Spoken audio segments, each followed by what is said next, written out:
Une des productrices les plus fameuses du PAF français, Alexia Laroche-Joubert est revenue sur ses souvenirs d'enfant à la télévision, dont l'un avait fait la colère du défunt Jean-Pierre Elkabbach. Si son nom à lui tout seul suffit aujourd'hui à l'identifier comme l'une des productrices phares de la télévision française contemporaine, il n'a pas toujours été ainsi.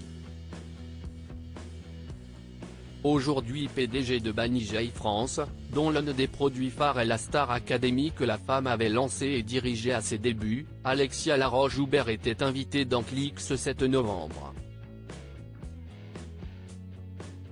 Elle qui est la fille de deux célèbres gens du métier, un père grand publicitaire d'un côté et une mère célèbre journaliste sur le service public de l'autre, a évoqué ses parents mais a également fait un retour sur ce que représentait la télévision pour la petite fille qu'elle était.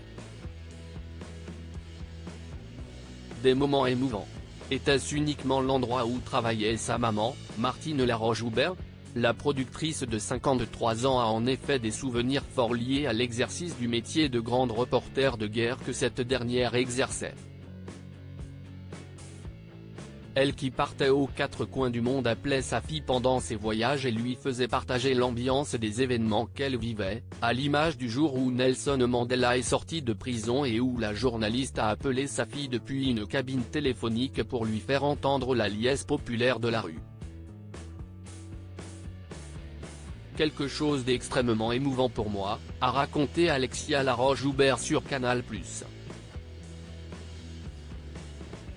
Mais sa vision de la télévision étant jeune n'était pas uniquement liée à ces moments forts et mémorables de l'histoire récente.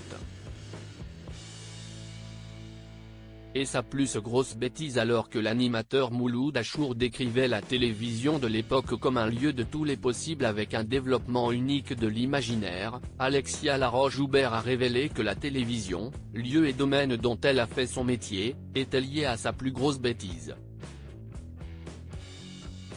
Quand j'ai 10 ans, je vais à Cognac Jay, l'ancêtre de France 2, studio et berceau historique de la télévision française, note de la rédaction. Il y avait des grosses bobines de films. Je me dis oh ça a l'air drôle, j'ouvre la bobine.